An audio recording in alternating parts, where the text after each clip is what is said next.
샬롬, 이동춘 목사입니다. 오늘도 여러분의 삶이 주님의 평안으로 가득하시길 기원하며 하나님의 말씀을 나누겠습니다. 오늘 본문 말씀은 두 곳입니다. 베드로후서 3장 14절에서 18절 말씀, 그리고 베드로전서 3장 13절에서 17절 말씀입니다. 베드로후서부터 읽겠습니다. 그러므로 사랑하는 자들아, 너희가 이것을 바라보나니 주 앞에서 점도 없고 흠도 없이 평강 가운데서 나타나기를 힘쓰라. 또 우리 주의 오래 참으심이 구원이 될 줄로 여기라. 우리가 사랑하는 형제 바울도 그 받은 지혜대로 너희에게 이같이 썼고 또 그 모든 편지에도 이런 일에 관하여 말하였으되 그 중에 알기 어려운 것이 더러 있으니 무식한 자들과 굳세지 못한 자들이 다른 성경과 같이 그것도 억지로 풀다가 스스로 멸망에 이르느니라. 그러므로 사랑하는 자들아, 너희가 이것을 미리 알았은즉 무법한 자들의 미혹에 끌려 너희가 굳센 데서 떨어질까 삼가라. 오직 우리 주 곧 구주 예수 그리스도의 은혜와 그를 아는 지식에서 자라가라. 영광이 이제와 영원한 날까지 그에게 있을지어다. 베드로전서입니다. 또 너희가 열심으로 선을 행하면 누가 너희를 헤아리요? 그러나 의를 위하여 고난을 받으면 복 있는 자니 그들이 두려워하는 것을 두려워하지 말며 근심하지 말고 너희 마음에 그리스도를 주로 삼아 거룩하게 하고 너희 속에 있는 소망에 관한 이유를 묻는 자들에게는 대답할 것을 항상 준비하되 온유와 두려움으로 하고 선한 양심을 가지라. 이는 그리스도 안에 있는 너희의 선행을 욕하는 자들로 그 비방하는 일에 부끄러움을 당하게 하려 함이라.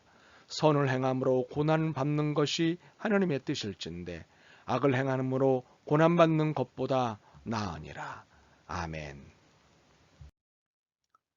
베드로후서 3장 14절에서 18절, 그리고 베드로전서 3장 13절에서 17절을 본문의 말씀으로 기도하고 공부해야 합니다 라는 제목의 말씀을 나누겠습니다. 기도와 공부 중에 어느 것이 더 중요할까요? 질문을 하고 보니 우매한 질문이다 싶습니다. 둘 다 중요하고 둘 다 더 중요합니다. 기도는 너무도 중요하고 공부 또한 너무 중요합니다. 성경은 이 둘을 경중과 상하에 두지 않습니다. 이 둘은 같은 비중이고 오히려 함께 강조되어야 할 것으로 말씀하십니다. 그러나 기도를 우선하라고 말씀하십니다. 기도와 공부, 공부와 기도는 그 경중이 같지만 기도가 앞서야 한다고 말씀하십니다. 왜냐하면 기도는 하나님을 향한 우리의 응답이자 질문이기 때문입니다. 하나님은 무식과 굳세지 못한 믿음에 경고하십니다. 이것이 성경, 하나님의 말씀을 잘못 해석하게 하고 결국에 파멸 혹은 멸망에 이르게 하기 때문입니다. 베드로후서 3장 16절입니다.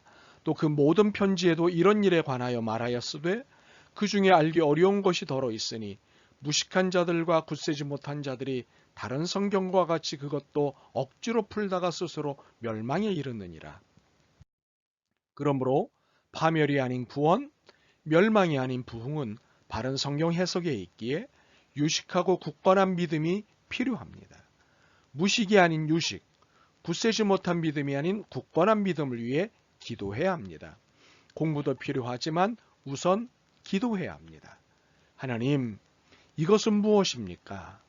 하나님, 이것을 어떻게 읽을까요? 이처럼 공부에 앞서 필요한 것이 기도입니다. 질문을 통해 무엇을 공부해야 할지, 어떻게 공부해야 할지를 안내받기 때문입니다. 다는 아니지만 공부를 좋아하는 사람들의 경우 기도를 놓치기가 쉽습니다. 공부할 시간도 빠듯하기 때문입니다. 또한 공부가 진리를 품고 있는 한 기도를 겸한다고도 볼 수 있기 때문입니다. 그러나 공부는 공부고 기도는 기도입니다. 공부가 기도를 품고 있다고 해도 공부는 기도가 아닙니다. 공부는 공부입니다. 그러므로 기도해야 합니다. 기도는 하나님의 뜻과 지혜의 문을 여는 열쇠이기 때문입니다. 이 열쇠를 통해 하나님의 뜻과 지혜의 만남이 시작이 됩니다. 열쇠가 없이 문을 열 수 없듯 기도가 없이는 하나님의 뜻과 지혜를 만나는 일이 불안해집니다. 공부만으로도 만날 수 있지만 그것만으로는 부족하듯 기도 없이는 불안합니다. 베드로후서 3장 17절을 읽어보죠. 그러므로 사랑하는 자들아 너희가 이것을 미리 알았은즉 무법한 자들의 미혹에 이끌려 너희가 굳센 데서 떨어질까 삼가라. 세 번역으로 한 번 더 읽겠습니다. 그러므로 사랑하는 여러분, 여러분은 이 사실을 미리 알고 불의한 자들의 유혹에 휩쓸려서 자기의 확신을 잃는 일이 없도록 주의하십시오. 잘못이 무엇인지, 문제가 무엇인지 미리 알아서 잘못되지 않도록 주의하라는 말씀입니다. 물론 미리 알기 위해서는 공부가 필요합니다. 그러나 공부에 앞서 기도가 필요합니다. 기도는 공부의 앞잡이이기 때문입니다. 기도 없이는 바른 공부가 어렵습니다. 기도는 하나님께 엽쫓는 것이기에 기도는 공부의 방향을 잡는 앞잡이입니다. 하나님은 착하게 사는 것을 단지 순하게 사는 것이라고 말씀하시지 않습니다. 착하게 사는 것은 정의롭게 사는 것이라고 말씀하십니다. 또 너희가 열심으로 선을 행하면 누가 너희를 헤아리요. 그러나 의를 위하여 고난을 받으면 복 있는 자니 그들이 두려워하는 것을 두려워하지 말며 근심하지 말고. 베드로전서 3장 13절에서 14절 말씀입니다. 착하게 사는 것이 정의로운 것일 수 있습니다. 그러나 착하다는 것이 정의는 아닙니다.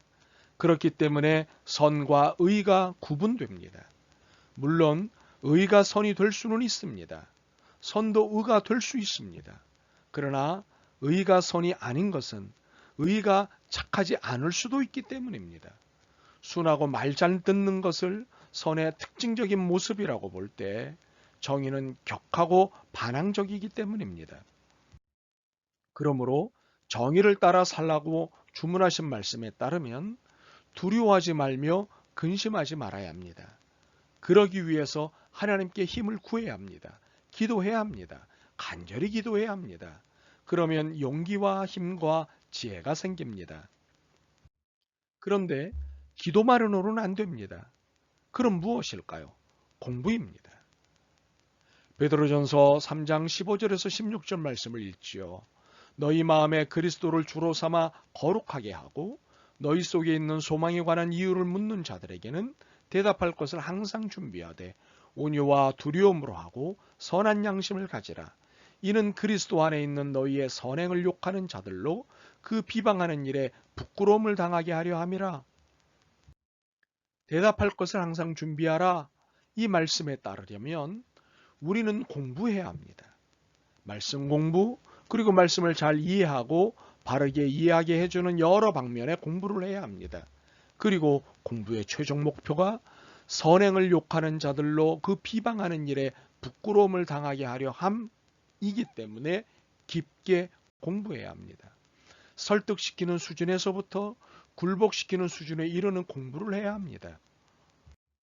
그런데 이 공부는 이기기 위한, 정복하기 위한 공부여서는 안 됩니다. 고난을 당당하게 받아넘기는 믿음의 공부이기 때문입니다. 베드로전서 3장 17절입니다. 선을 행함으로 고난받는 것이 하나님의 뜻일진데 악을 행함으로 고난받는 것보다 나으니라.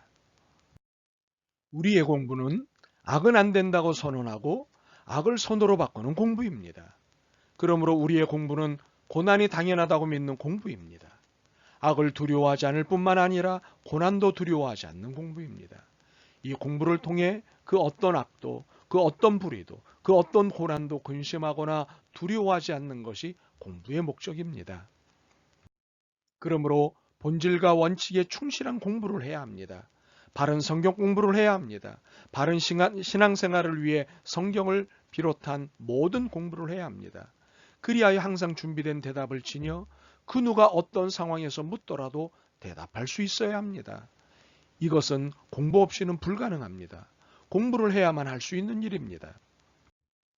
기도가 쉽지도 않고 즐겁지도 않습니다. 힘들고 어렵습니다. 공부 또한 쉽지도 않고 즐겁지도 않습니다. 힘들고 어렵습니다. 그런데 기도해야 하고 공부해야 합니다. 하나님이 원하시기 때문입니다. 하나님이 원하시는 것은 기도를 통해 내 자신이 부족하다는 것을 깨닫게 하시는 것입니다. 그래서 하나님의 도우심을 전적으로 기대하는 것입니다. 하나님이 원하시는 것은 공부를 통해 내 자신을 채워나가는 것입니다. 하나님에 대해 물어볼 때, 하늘의 소망에 대해 물어볼 때, 정의와 사랑에 대해 물어볼 때 공부한 사람은 힘있고 바르게 안내할 수 있습니다. 종국엔 베드로후서 3장 14절과 같이 되어야 합니다. 그러므로 사랑하는 자들아 너희가 이것을 바라보나니 주 앞에서 점도 없고 흠도 없이 평강 가운데서 나타나기를 힘쓰라. 새 번역으로 한 번 더 읽죠. 사랑하는 여러분, 여러분이 이것을 기다리고 있으니 티도 없고 흠도 없는 사람으로 아무 탈이 없이 하나님 앞에 나타날 수 있도록 힘쓰십시오. 아무 탈이 없이 하나님 앞에 나타날 수 있는 사람이 우리의 최종 목표입니다. 이 목표를 이루는 삶은 기도하며 공부하는 삶입니다. 이것은 치열한 기도와 공부를 요청합니다. 하나님은 우리에게 세상을 혁명하라고 하셨습니다. 어둠을 물리치고 빛을 드리고 거짓이 진실을 이기지 못하게 하는 것은 혁명입니다. 어둠과 거짓이 굳건한 성을 쌓아놓았기 때문입니다. 이것들을 무너뜨리는 것은 혁명입니다. 완전히 다른 것으로 바꾸는 것이기 때문입니다. 이렇게 보면 우리는 모두 하나님의 혁명전사입니다. 그런데 세상을 바꾼다는 것은 무지와 굳세지 못한 믿음으로는 불가능합니다. 오히려 선이 무엇인지 악이 무엇인지 구별이 안 되는 무지한 사람들을 구원하기 위해서는 기도하고 공부해야 합니다. 고난을 두려워하지 않고 당연하고도 단단하게 받아들이려면, 굳센 믿음으로 살려면 기도하고 공부해야 합니다. 양이 질을 이기는 것은 아닙니다. 그러므로 시간으로 기도와 공부를 평가하지 마십시오. 그러나 기도와 공부는 시간으로 계산할 수 없기 때문에 많이 기도하고 많이 공부해야 합니다. 하나님이 무엇을 생각하시는가, 하나님이 어떻게 하라고 하시는가를 알 수 있는 길은 기도와 공부밖에 없기 때문입니다. 베드로후서 3장 18절을 읽습니다. 오직 우리 주 곧 구주 예수 그리스도의 은혜와 그를 아는 지식에서 자라가라. 모든 역사에서 사람이 희망이었습니다. 그러나 모든 사람들이 희망이진 않습니다. 기도하고 공부하는 사람들에게서 희망을 꽃피고 열매 맺었습니다. 역사는 그들을 중심으로 혁명을 허락했습니다. 기도하고 공부하는 여러분이 이 암울한 시대의 희망입니다. 여러분이 기도하는 사람, 공부하는 사람이길 소망합니다. 아멘. 주님, 기도와 공부 어느 것 하나 소홀하지 않는 것이 바른 신앙이라는 것을 알았습니다. 둘 다 중요하기에 주님께 실천력과 인내력을 청합니다. 도와주옵소서. 예수 그리스도의 이름으로 기도드립니다. 아멘. 오늘도 여러분의 믿음과 삶을 응원합니다. 사랑합니다.